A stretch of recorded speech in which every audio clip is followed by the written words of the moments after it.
오늘 우리에게 주시는 하나님 말씀은 마태복음 2장 6절에서 12절까지 말씀이 되겠습니다.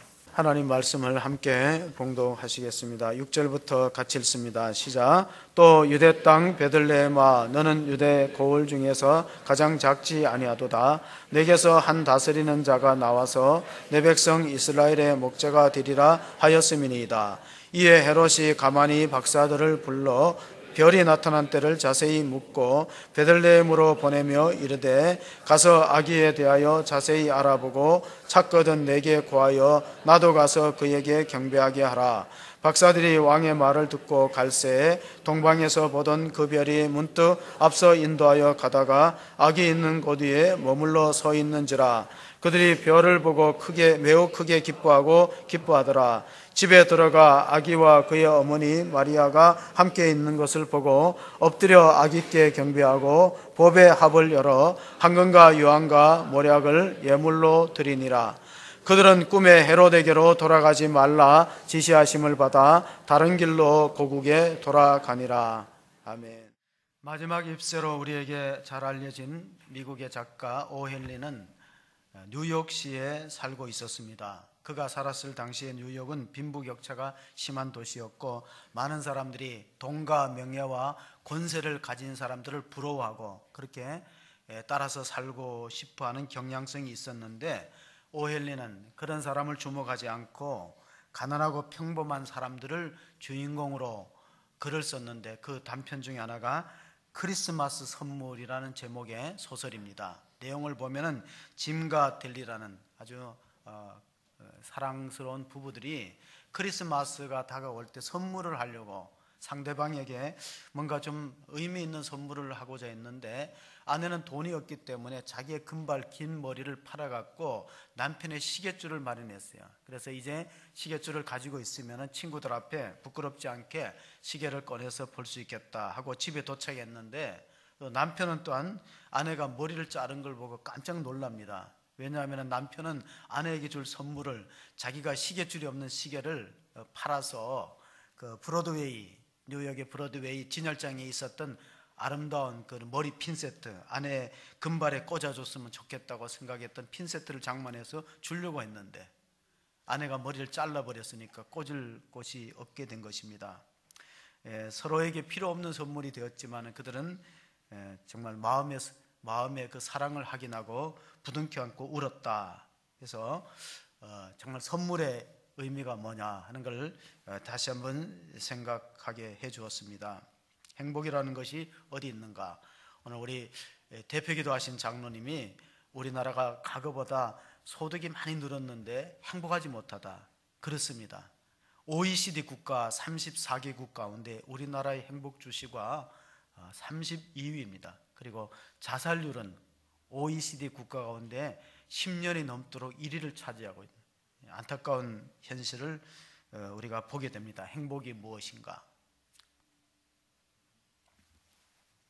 알 수는 없죠. 행복이 무엇인지 알 수는 없잖아요. 당신 없는 행복이란 있을 수 없잖아요. 그런 노래가 있죠. 이 생명 다 바쳐서 당신을 사랑하리. 이 목숨 다 바쳐서 영원히 사랑하리. 이별만은 말아줘요. 내 곁에 있어줘요. 과거에 유행했던 노래인데 저는 그걸 당신이라는 단어에 주님을 넣어도 된다. 주님 없는 행복이란 있을 수 없다. 그런 것이 성경이 가르치는 중요한 주제입니다. 언젠가 신문을 보니까 배우자가 죽었을 때 상실감이 가장 큰 나라 1등에 우리나라가 뽑혔더라고요. 배우자가 죽으면 가장 못 견뎌하고 잘 적응을 못하는 민족이 대한민국이래요. 그래서 생긴 말이 있어요. 뭐라고요? 있을 때 잘하자. 옆 사람한테 한번 해보세요. 있을 때 잘합시다. 있을 때 잘합시다. 불교의 경전 가운데 법규경을 보면은 이런 기절이 나옵니다. 생자 필멸 회자 정리. 산 자는 반드시 죽는다. 만나면 이별이 있다. 그렇습니다. 그래서 사람은 가치를 따라서 살게 되는데 두 가지 가치가, 소유 가치와 존재 가치가 있어요. 소유는 내가 어떤 걸 가짐으로 인해서 만족하는 것이라면, 존재라는 것은 내가 그 의미에, 존재의 의미에 맞춰 살 때 행복을 느끼는 것입니다. 가령 예를 들어서 시계의 존재 가치는 시간을 정확하게 알려주는 데 있어요. 만약에 시계가 굉장히 그 고급 재료로 만들어졌는데 시간이 틀리다, 그럼 존재 목적이 없는 거예요. 시계의 존재 목적은 시간을 정확하게 알려주는 거예요. 뭐 고장난 벽시계가 딱 하루에 2번씩 정확하게 맞는다는 것은 그냥 하는 말이고, 시계의 목적은 시간을 정확히 알려주는 것이다. 그러면 인생의 목적은 뭘까요? 하나님 왜 우리를 창조하셨는가? 그 목적을 알고 목적에 맞게 살아가는 것이 존재의 가치가 있다고 볼 수 있습니다. 이사야서를 읽어보면은 하나님 우리를 지으신 목적이 이렇게 나와 있습니다. 이사야서 43장 21절 같이 봅니다. 이 백성은 내가 나를 위하여 지었나니 나를 찬송하게 하려 함이니라. 정교교육 루터가 영혼을 구원하는 신학 다음에 중요한 학문이 음악이라고 그랬어요. 저도 놀랐습니다. 음악이 그렇게 중요한 위치에 있는지. 우리가 기도하는데 기도는 곡조가 붙은 찬송이라고 부르기 때문에 찬송이 그렇게 중요하고, 우리가 예배를 드린다고 할 때 천주교는 미사를 드린다고 해요. 우리는 예배 드린다고. 그래서 크리스마스는 두 단어의 합성어인데 그리스도에게 마스, 미사를 드린다. 우리 성탄절의 의미가 뭐냐? 존재 목적이 뭐냐? 성탄절은 하나님께 예배를 드리는데 목적이 있는데, 이게 많이 좀 이렇게 지금은 자금 좀 변질되었죠. 성탄절 하면은 교회가 먼저 추리를 하는 게 아니고 백화점이 먼저 해요. 백화점이 먼저 앞장서서 하고, 캐럴송도 백화점이 나오고, 우리의 좋은 것을 막 세상에 가져가고, 또 아이들한테 크리스마스 하면 뭐가 생각나냐 그러면은 산타 할아버지하고 선물. 잘하시네요. 여성들에게 어떤 그 인터넷 매체에서, 쇼핑몰에서 여성들에게 선물 뭐 받고 싶나니까 1위가 액세서리, 2위가 돈, 현금, 3위가 가방이래요. 남자들한테 물어보니까 남자들은 1위가 뭘까요? 남자들 1위가 돈이래요. 현금이 좋다는 거예요. 그리고 뭐 전자기기나, 아이들은 대개 보면은 이제 휴대폰이라든가 게임기 이런 거를 선물로 받고 싶다고 합니다. 구약 성경을 보면 하나님이 우리에게 주신 가장 소중한 선물이 뭘까? 창세기 2장 7절을 보시면요, 하나님 우리에게 주신 선물은 다름 아니라 생명입니다. 생명. 같이 읽습니다.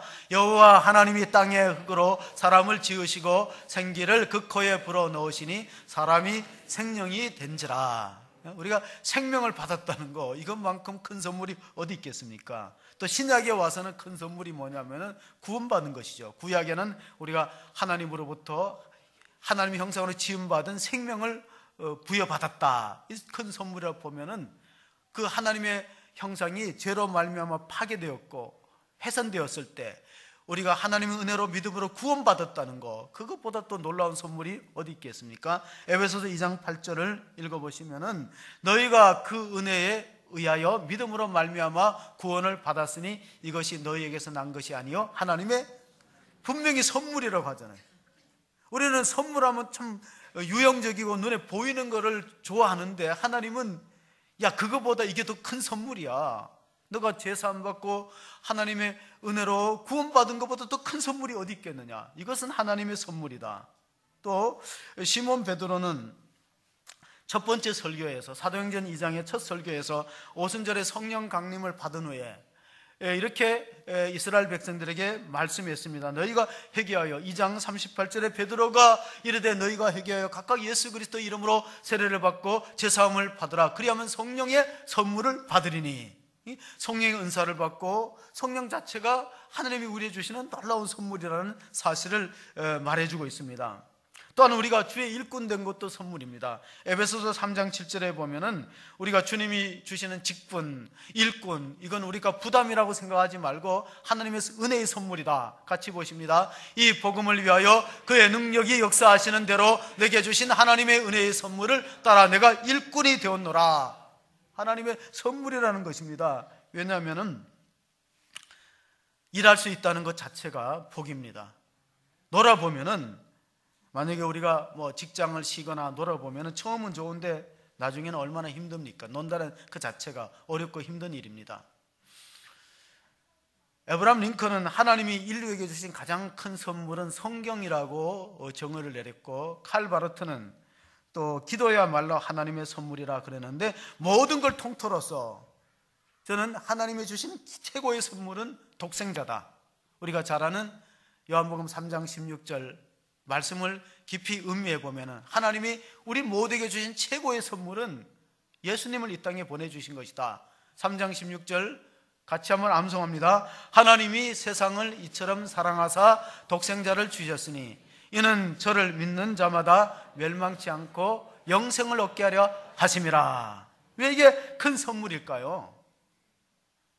예수님이 십자가에서 피 흘려 죽으심으로 우리 죄가 속죄받고 우리가 생명을, 영생을 선물로 받았다는 것입니다. 로마서 6장 23절에 보면 바울은 이렇게 하나님의 은사가 어떻게 나타났는가? 죄의 결과는 사망이라 그랬습니다. 죄의 결과는 사망이고 하나님의 선물은 영생이다. 그리스도 예수 안에 있어서. 그래서 예수님이야말로 하나님 우리에게 주신 최고의 선물인 동시에 또한 이제 우리가 두 번째 그 예수 그리스도가 중요한 선물인 이유는 하나님의 권속, 하나님의 가족이 되었다는 것입니다. 하나님 나라는 가족이 들어가지 외인들이 들어가는 것이 아닙니다. 에베소서 2장 19절을 보시면은 이런 말씀이 있습니다. 그러므로 이제부터 너희는 외인도 아니요 나그네도 아니요 오직 성도들과 동일한 시민이요 하나님의 권속이라. 하나님의 가족이 되었다. 그러니까 천국의 패밀리로 우리가 그의 지체요 권속이니 하나님의 나라의 백성이다 하는 것이 축복이고, 세 번째로는 우리가 이 세상에서 육신을 벗고 우리 영혼이 공중에 떠도는 것이 아니라 하나님 아버지의 영원한 집으로 초대를 받는 것입니다. 사도 요한은 요한복음 14장 1절 2절에 이런 말씀을 주셨어요. 너희는 마음에 근심하지 말라. 하나님을 믿으니 또 나를 믿으라. 내 아버지 집에 거할 곳이 많도다. 그렇지 않으면 너희에게 일렀으리라. 내가 너희를 위하여 거처를 예비하러 가노니.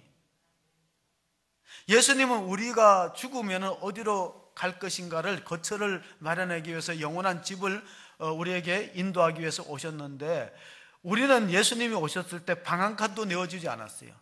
그래서 마구간에서 예수님이 태어나게 된 이런 비극적인 현실을 우리가 어떻게 생각합니까? 아이들이 열심히, 어저께도 우리 박 집사님이 우리 주일학교 아이들과 빈방 있으니까 하는 그 연극을 리허설했어요. 너무나 애쓰고 수고하는데, 이게 옛날에 극단 증언에서 대학로에서 공연을 했을 때 이 연극에 술 취한 남자가 들어왔어요. 제목에 낚여서 빈방이 있습니까?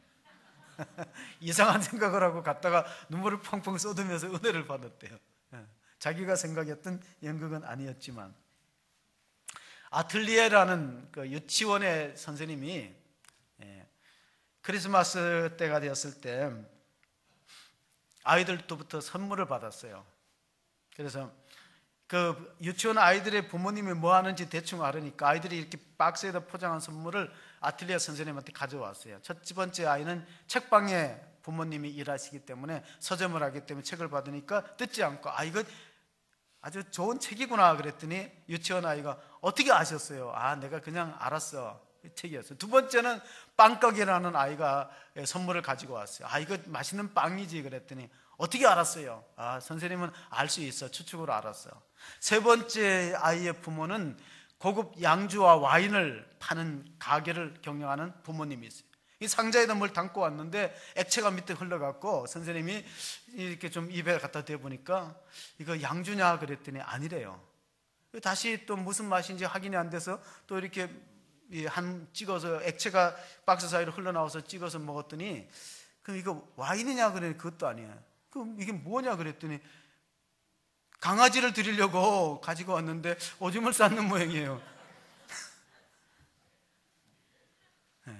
그러니까 미리 너무 앞서가면 안 되는 것 같아.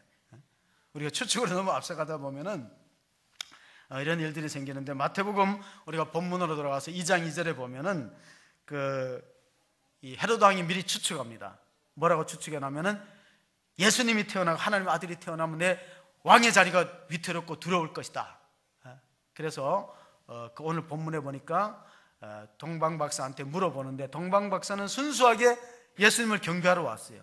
그런데 헤로드 왕은 말로는 예수님을 경배한다 하지만 실제로는 예수님을 제거하려는 목적을 음모를 갖고 있습니다. 마태복음 2장 2절을 다시 우리가 읽어보시겠습니다. 유대인의 왕으로 나시니가 어디 계시냐? 우리가 동방에서 그의 별을 보고 그에게 경배하러 왔노라 하니. 그러니까 동방박사들은 먼 거리에서 막 수천 리가 떨어진 그런 거리에서 페르시아 지역이죠. 지금 이란, 이라크 지역에서 산을 넘고 물을 건너서 예루살렘까지 와갖고 이제 예수님이 태어난 것이 어디나 물어봤더니 이 학자들이 마태복음 2장 6절을 보면은 그 서기관들, 성경을 연구하는 분들이 알아냈어요. 오늘 본문이 시작되는 말씀인데 이게 구약 성경 미가서 5장 2절의 예언의 말씀입니다. 마태복음 2장 6절을 읽어보면은 또 유대 땅 베들레헴아 너는 유대 고을 중에서 가장 작지 아니하도다 내게서 한 다스리는 자가 나와서 내 백성 이스라엘의 목자가 되리라 하였음이니이다.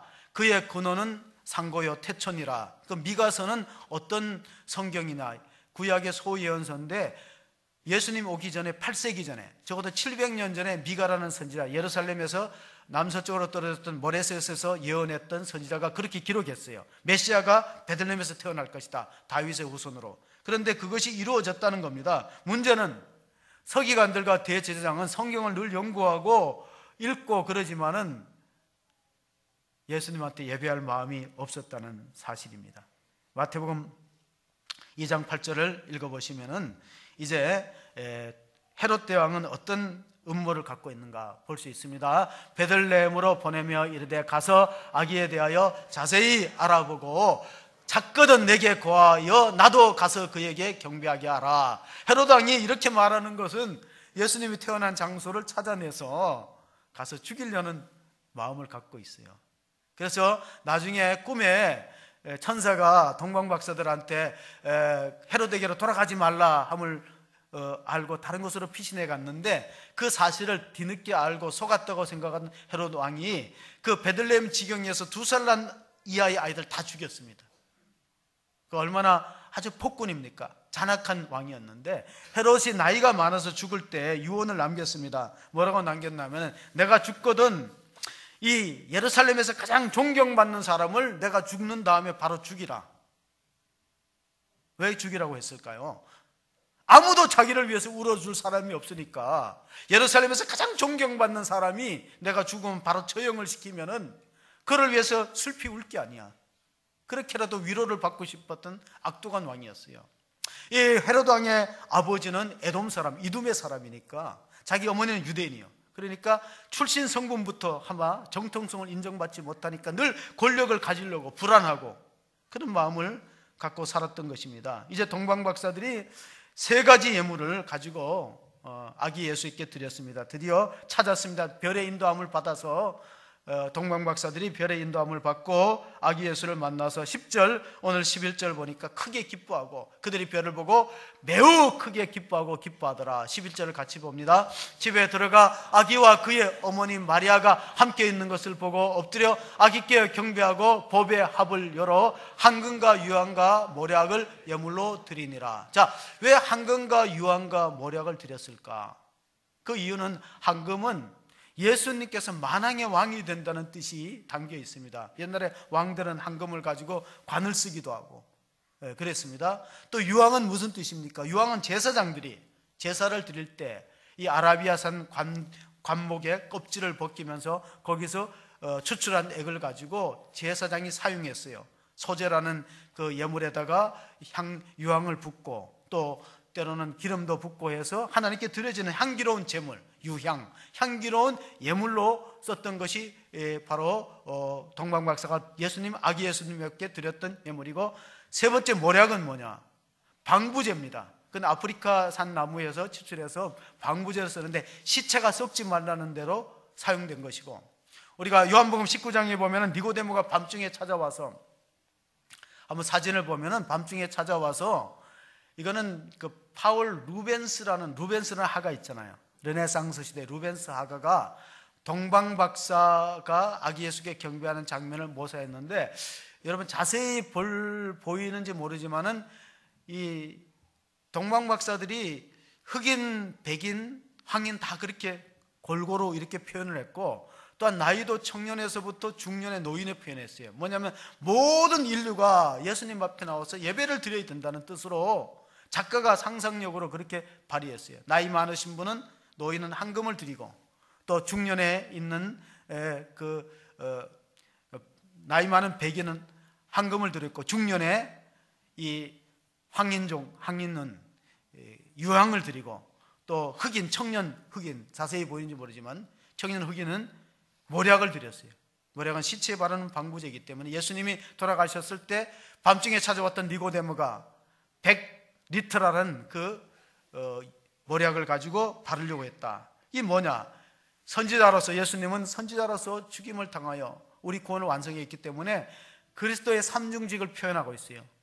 예수님은 만왕의 왕이시며 또한 대제사장이시고, 그리고 선지자로서 우리 구원을 완성하기 위해서 오셨던 아기 예수에게 이 동방 박사들이 세 가지 예물을 드렸습니다. 종교개혁자 마틴 루터는 이거를 이렇게 해석했습니다. 헌금을 드렸다는 것은 베드로전서 1장 7절에 보면 금보다 귀한 믿음을 드렸다는 것이고, 또 유향을 드렸다는 것은 그리스도의 향기, 사랑의 향기가 아기 예수님 앞에 바쳐졌다는 뜻이고, 그리고 모략은 죽은 뒤에 부활의 생명을 소망하는 뜻이 담겨 있다. 따라서 동방 박사들은 믿음과 소망과 사랑을 드렸다 하고 해석하기도 합니다. 알려지지 않는 전설 가운데 하나가 동방 박사가 원래는 세 사람이 아니었다는 거예요. 또 한 사람의 제4의 인물이 있는데 그 사람의 이름이 알타반이에요. 이걸 이제 글로 쓴 사람이 프리스턴 신학대학교 문과 교수였던 헨리 반 다이크가 이 알타반에 대한 이야기를 썼는데, 이 알타반이 같이 출발하려고 했는데 강도 만난 이유 때문에 도와주려고, 누가복음 10장에 보면 강도 만난 이웃을 도왔던 선한 사마리아인처럼 주변에 어려움 있는 사람이 있으니까 그냥 지나칠 수 없어서 도왔다가 가보니까 다른 동료들이 다 떠나버렸어요. 아기 예수님을 경배하기 위해서 가버렸기 때문에 가서 베들레헴에 보니까 예수님이 안 계시는 거예요. 애굽으로 피신 갔다는 거예요. 애굽으로 또 가서 찾아갔는데도 못 만나고, 그렇게 세월이 흘러갔고 33년이 지나서 결국은 어디서 만나냐면 십자가 아래서 알타반이라는 동방박사, 또 한 사람의 동방박사가 마지막에 예수님 모습을 보게 됩니다. 그런데 그에게 드리려고 했던 진주는 이미 사용해 버렸어요. 언제? 그가 33년 시간이 지나는 동안에 아버지의 빚 때문에 한 소녀가 팔려 넘어가려고 해요. 노예로. 그렇게 자기가 예수님 앞에 드리려고 했던 값진 진주, 정말 소중하게 아꼈던 진주를 드리지 못하고 이 팔려가는 소녀, 노예로 팔려가는 소녀, 아버지의 빚 때문에 그걸 구해주기 위해서, 해방하기 위해서 써버렸어요. 그래서 주님 앞에 기도했습니다. 저는 아무것도 드릴 게 없다고. 근데 환상 중에 부활하신 주님께서 아니다, 착하고 충성된 종아, 너는 가장 귀한 것을 드렸다 하고 이야기가 끝이 납니다. 사랑하는 성도 여러분, 우리는 이 성탄절의 정신이 뭐냐면은 드림이에요. 드림. 성탄절에 동방 박사들이 예물을 드리듯이 산을 넘고 강을 건너 시간을 들여서 정말 예배 한번 하기 위해서 얼마나 많은 시간을 바쳤겠어요. 위험을 무릅쓰고. 드림이에요. 드림.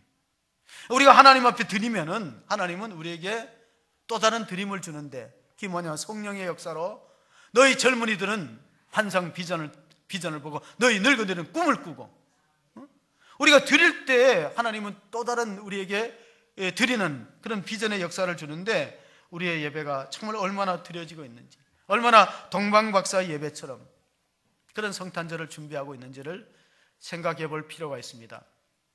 얼마 전에 기사가 났는데 이름 없는 산타라는 내용입니다. 미국의 캔자스시의 한 사람은 자 성탄절 앞두고는 대강절 절기 때는 만나는 사람한테 $100를 줬대요. $100.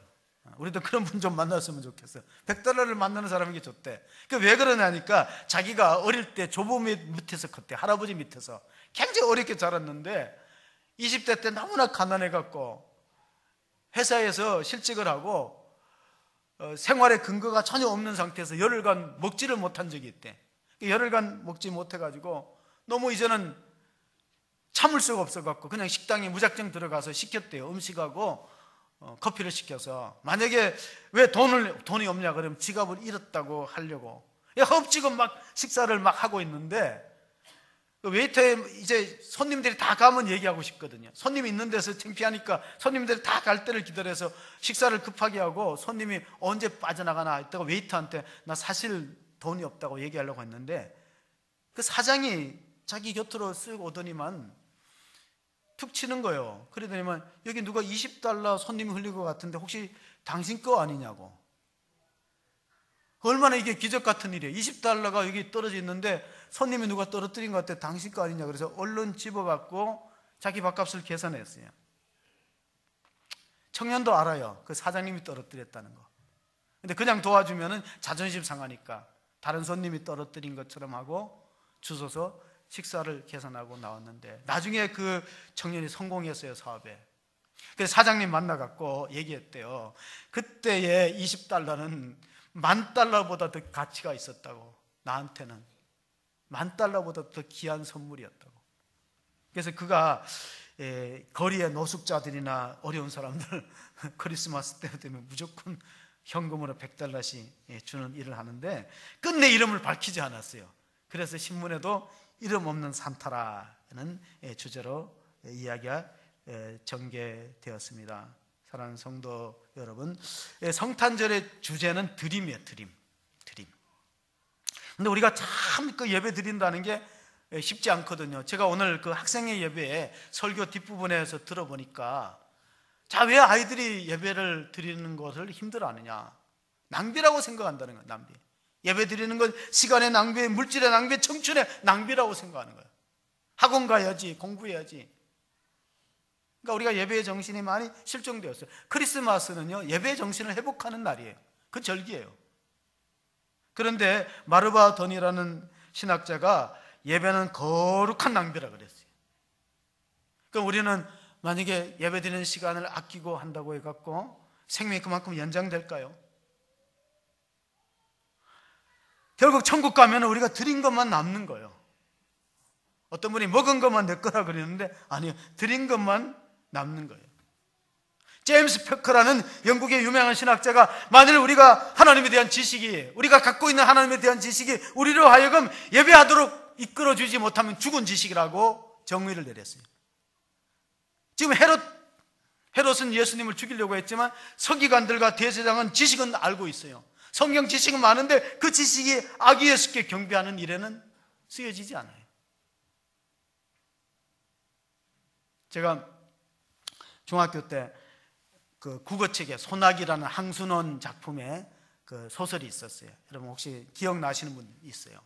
초등학교 5학년 수업 시간에 소나기라는 그 삼행시를 짓는 게 있었는데, 여러분이 소 한번 해보세요. 소방차가 불난 집에 불을 끄고 있다. 나는 신나게 구경했다. 기절했다. 우리 집이었다. 여러분, 불난 거 구경을 좋아하는데 가만히 아파트가 우리 집이야. 얼마나 충격받았겠어요.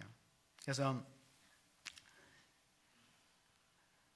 신학교에 가면은 과목이 여러 개 있는데 그 중에 교회 성장학이라는 게 있어요. 제가 이제 교회 성장학을 수강 신청을 했어요. 왜? 성장하고 싶으니까 교회 성장학을 신청을 했는데, 그 주 교재가 맥가브란이라는 사람이 쓰고, 그 맥가브란의 제자가 피터 와그너예요. 거기 보면 이런 내용이 나옵니다. 교회를 활발하게 봉사하고 움직이는 사람 10%다. 교회 성장학에서. 11조 교인이라고 불러요. 그 다음에 살짝 조는 사람이 80%래요. 살짝 조셨죠? 네. 그리고 푹 자는 분이 10%래. 푹 자는 분. 그러니까 뭐 목회자가 목회를 하는 것은 10% 열심히 하는 분은 격려하고, 그리고 어제 이번에도 토요일 날 그 성탄 추리하느라고 고생 많이 하셨어요. 추운데 우리 장로님들, 또 우리 권사님 한 분, 그리고 안수 집사님들, 나이 분들 얼마나 고생하셨어요. 근데 크리스마스 추리가 원래 의미를 조금 생각하고 나머지 말씀을 드릴게요. 원래 크리스마스 추리의 뜻을 알아야 되잖아요. 그 존재 목적. 크리스마스 추리는 이 사철나무, 전나무로 만드는데 그게 원래 생명나무를 뜻하는 거예요. 우리가 생명나무 열매를 먹었더라면 사망을 맛보지 않고 영생을 했는데 우리 선악과를 먹었잖아요. 그래서 그 생명나무를 뜻하는 뜻에서 이 전나무를 베어다가 거기다가 장식하는 게 뭐냐면은 처음에는 사과를 장식했어요. 사과는 무슨 뜻이냐? 이제 그 생명나무 과실을 뜻하는 사과를 장식하고, 그 다음에 이제 장미꽃 같은 모양을 만들었어요. 사막에 백합화가 피듯이 정말 소망을 뜻하는 그런 꽃을 달고, 그 다음에 빵 모양의 과자를 달았어요. 왜냐? 생명의 떡으로 오신 예수님을 의미하기 위해서 그걸 달았어요. 그리고 여러분이 잘 아는 것처럼 초 있잖아요. 촛불은 뭐냐? 예수님께서 오셨을 때 나는 세상의 빛이다. 나를 따르는 자는 어둠에 거하지 않는다. 그 말씀으로 생명의 빛을 밝히는 뜻에서 했는데, 지금은 이제 다른 이제 장식들, 별들이나 또 별도 되지요. 예수님은 계시록 22장 16절에 나는 다윗의 뿌리요 광명한 새벽별이다. 동방박사들이 별의 인도를 따라서 예수님 만났어요. 오늘 우리는 누구의 인도를 따라야 되나 하면은 성령의 인도를 따르시고 성경의 지도책을 우리가 보셔야 돼요. 성경이라는 것은 우리 영적 순례의 길에서 지도책이에요. 그리고 성령님은 내비게이션이에요. 이거 없이 우리가 신앙생활을 방황할 수밖에 없죠. 사람은 딱 두 종류가 있어요. 방황하는 사람하고 순례하는 사람. 방랑자는 목적지가 없어요. 순례자는 목적지가 있습니다. 이 교회도 하나님께서 10%는 열심히 일하는 사람들이 있고 80%는 살짝 졸고 10%는 푹 자는데, 푹 자는 사람은 건드리지 말으래요. 왜냐하면 푹 자는 사람 10%를 깨우지 않는 이유는 깨우면 신경질을 내기 때문에 그건 둬야 돼요. 그럼 80%를 움직이게 해야 돼. 80%. 근데 80%를 움직이려는 동기부여는 이게 사람의 힘으로 쉽지 않아요. 그래서 우리가 영적으로 여러 가지 행사와 프로그램을 하는 것은 사람으로는 쉽지 않으니까 하나님께서 이것을 역동성을, 동기부여를 해 주어야 되는데, 이런 말이 있습니다. 전도의 열정은 그 교회의 온도계와 같아 그랬어요. 온도계. 사람이 온도가 떨어질수록 면역력이 떨어져요.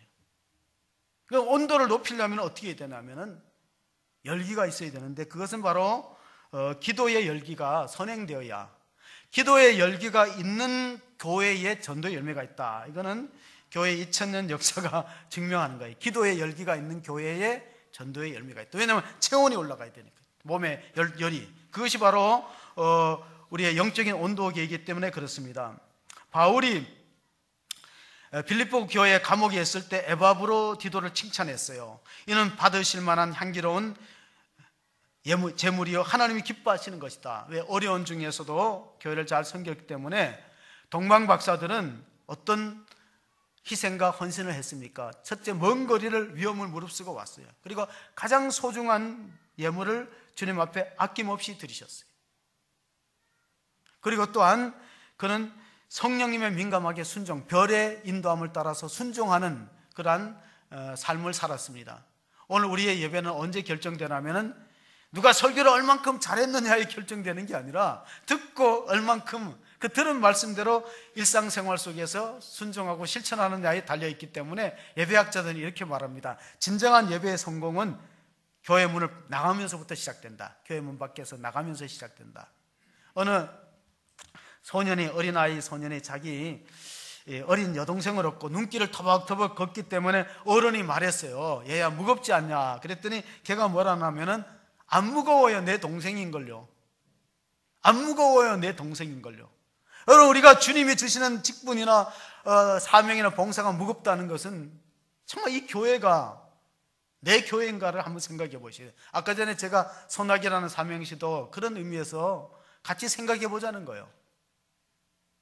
정말 구경꾼처럼 교회 나오는 사람이 있고 일꾼으로 봉사하는 사람이 있고 말꾼이 있어요. 말꾼. 말은 하는데 봉사는 안 해요. 그럼 우리가 어떻게 신앙생활을 해야 되냐 생각해 보세요. 이 교회가 정말 내 동생이 내 등에 엎여 있는데 눈길을 걸어도 힘들지 않아요. 왜? 사랑하는 동생이니까. 이렇게 생각하시면 됩니다. 만약 이 교회가 여러분의 형제, 여러분의 자녀의 교회라고 생각하면 그런 말을 할 수 있을까? 그런 생각을 한번 해보셔야 돼요. 아, 내 형제가 하고 우리 자녀가 이 교회를 담임한다. 그리고 우리 형제가, 우리 부모님이 담임한다. 그럴 때 하는 말과 그럴 때 하는 생각과 그럴 때 하는 행동은 다 하나님이 기뻐하시는 향기로운 예물이 될 수 있어요. 물론 우리가 사람이 있는 이상에는 완벽할 수는 없을 거예요. 아무도 완벽하다고 말하기는 어려워요.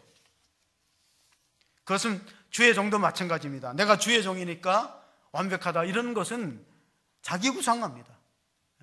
늘 겸손하게 무릎을 꿇고 나도 뭔가 부족하고 나보다 더 좋은 생각과 의견이 있을 수 있다, 이런 내려놓는 마음이 있어야 되기 때문에 칼 바르트는 이런 말을 했어요. 하나님의 말씀이 성경 안에서 나를 기다리고 있다. 그래서 우리가 언제나 기준은 말씀으로 돌아가서 말씀이 내게 어떻게 가르치고 있는가, 이런 자기 우상화, 자기 중심의 의견, 고집, 생각들을 내려놓는 훈련들이 참 이 성탄절에 필요한 것 같습니다. 아기 예수 앞에 어떻게 동방 박사들이 경배할 수 있습니까? 나이로 보나 경험으로 보나. 그러나 하나님의 기름 부으신 이 메시아가 태어났기 때문에 그들이 엎드려 경배했다. 오늘 성경에 보니까 그냥 경배하고 서서 경배하는 게 아니라 엎드려 경배했다고 말씀해 주고 있습니다. 그것이 바로 예배자의 자세입니다. 유대인들은 지금 상당한 위기 국면에 있지만은 그들은 이걸 믿어요. 우리가 2000년 동안, 3000년 동안 안식일을 지켰는데 우리가 안식일을 지킨 것이 아니라 안식일이 우리를 지켜줬다. 그런 믿음이 그들에게는 있는 것입니다. 오늘로 우리로 말하면 우리가 주일을 지키는 게 아니라 주일이 우리를 지켜준다. 그러므로 우리가 이 성탄절은 위대한 교환의 절기다. 신학자들이 그렇게 말합니다. 무엇이 교환되었는가? 바로 하나님께서 인간이 되고 우리를 하나님께로 올리니까 이거야말로 위대한 교환이 아닐 수 없습니다. 하나님은 낮아져서 인간이 되고 우리는 하나님의 자녀로서 높여주기 때문에. 갈라디아서에서 사도 바울이 이런 고백을 했습니다. 우리가 잘 아는 말씀인데 한번 갈라디아서 2장 20절을 보시면은 내가 그리스도와 함께 십자가에 못 박혔나니 그런즉 이제는 내가 사는 것이 아니요 오직 내 안에서 그리스도께서 사시는 것이라. 얼마나 놀라운 말씀입니까? 마틴 루터가 종교개혁을 일으키면서 그의 신학 중에 하나가 뭐냐면은 예수님이 오심으로, 그분이 십자가를 지심으로 위대한 교환이 이루어졌는데 그는 낮아지심으로 우리가 높아졌다. 그가 죄인이 되심으로 우리가 의로워졌다. 그가 죽으심을 맛봄으로 우리가 영생을 얻었다. 이거야말로 위대한 교환이 아니냐. 그 바울의 신학이, 루터의 신학입니다. 인간에게는 회심이 세 가지 종류가 있다고 마틴 루터가 주장을 했습니다. 그게 뭐냐면은 머리의 회심이에요. 이성적으로 내가 죄인이구나, 내가 이대로 살다가는 멸망할 수밖에 없다는 깨닫는 거, 그게 이성적으로 머리가 회개하는 겁니다. 두 번째는 가슴에 회심이 있어요. 그래서 애통하고 자기 죄를 뉘우치고 애통하고 가슴을 치고 주여 저를 불쌍히 여겨주시고 주님의 은혜와 자비로 용서하시고 구원해 주세요. 가슴으로 회개하는 거. 세 번째 회개가 지갑의 회개라 그랬어요.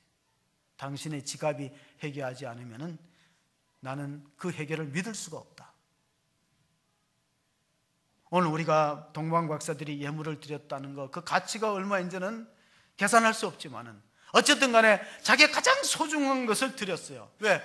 하나님은 그 아들 예수 그리스도를 우리를 위해서 십자가에 내어줬다면은 우리가 그 은혜와 그 사랑과 그 구원의 감격이 가슴에 살아있다면은 우리는 무엇을 아낄 수 있으랴? 영원한 것이 순간적인 것과 바꾸는 역사, 우리의 상처가 그분의 치유하심을 통해서 낫는 역사, 이런 교환이, 또 친히 나무에 달려 우리의 저주를 담당하시고 병을 짊어지셨도다. 예수님이 우리의 병을 짊어지심으로 우리가 낫는 역사가 있음을 믿으시기 바랍니다. 갈라디아서 3장 13절에 바울은 이렇게 고백합니다. 같이 이 3장 13절을 보시면은 갈라디아서 3장 13절, 그가 그리스도께서 우리를 위하여 저주를 받은 바 되사 율법의 저주에서 우리를 속량하셨으니 기록된 바 나무에 달린 자마다 저주 아래 있는 자라 하였음이라. 그렇습니다. 왜 예수님께서 숱한 사형 방법이 있는데 나무에 달렸을까? 신명기를 읽어보면 신명기 23장에 나무에 달린 자마다 저주 아래 있다 그랬어요. 그래서 우리의 모든 저주, 아담의 저주, 율법의 저주를 우리에게 벗겨주기 위해서 친히 다른 방법으로 죽지 않으시고 십자가의 나무에 달려있어서 우리의 죄를 속량해 주셨는데, 속량이라는 것은 값을 주고 노예를 풀어준다는 뜻이에요. 값을 주고 노예를 사서 자유롭게 해방시켜준다. 우리를 율법의 멍에와 저주에서 해방시키시고 죄와 사망의 굴레에서 벗어나게 해서 생명을 주기 위해서 친히 그 저주를 담당하셨기 때문에 이번 성탄절은 위대한 교환의 사건이다. 여러분, 정말 이런 믿음을 가지고 성탄절을 맞이한다면, 준비한다면 우리는 얼마나 영적으로 수지 맞습니까? 사람들은 수지 맞는 걸 좋아해요. 그래서 로또 복권을 사려고 하고 뭔가 인생 역전을 기대하잖아요. 근데 최대의 인생 역전이 뭐냐? 복권이 아닙니다. 최대의 인생 역전은 예수님을 인격적으로 만나갖고 위대한 교환이 이루어져야 돼. 사망에 속해 있는 우리가 영생으로 바뀌고, 우리의 인간성이 신성으로 올라가고, 그리스도가 인성을 입음으로 우리가 신성을 느끼게 되고 체험하게 되고, 모든 율법의 저주에서 우리가 속량받아서 하나님이 주시는 구원의 은혜, 그의 영원한 생명, 우리가 순간적으로 살다가 사라지는 그런 속절없는 인생이 아니라 하나님 나라의 권속이 되어서 하나님 영원하신 생명에 참여하는 복된 성도가 다 되시기를 주의 이름으로 간절히 축원합니다. 아멘. 하나님 아버지, 성탄절을 기대하고 기도하면서 기다립니다. 성탄절은 위대한 영적 교환이 이루어진 날입니다. 동방 박사들은 세 가지 예물을 주님 앞에 드렸습니다. 황금과 유황과 모략을 바쳤습니다. 예수께서 왕이시고 제사장이시고 선지자로서 우리의 구원을 이루신 분이기 때문에 우리 또한 그러한 믿음을 고백드리오니, 주님, 우리의 모든 율법의 저주와 사망과 병의 모든 하나님 구속의 상태에서 벗겨주시고 온전하게 자유함을 얻도록 은혜 베풀어 주시옵소서. 아기 예수께 경배하고 엎드려 하나님을 높였듯이 우리의 삶이 아버지 하나님 한 분만을 높이는 예배자의 인생이 될 수 있도록 하나님 도와주시옵소서. 성령께서 우리 성도들의 삶을 이끌어 주시고 우리 마음이 가난하고 겸손하여서 하나님 은혜와 하나님이 주시는 축복과 위로를 다 경험할 수 있도록 은혜 내려 주시기를 간절히 바라오며 우리 구주 예수 그리스도의 이름으로 기도합나이다. 아멘.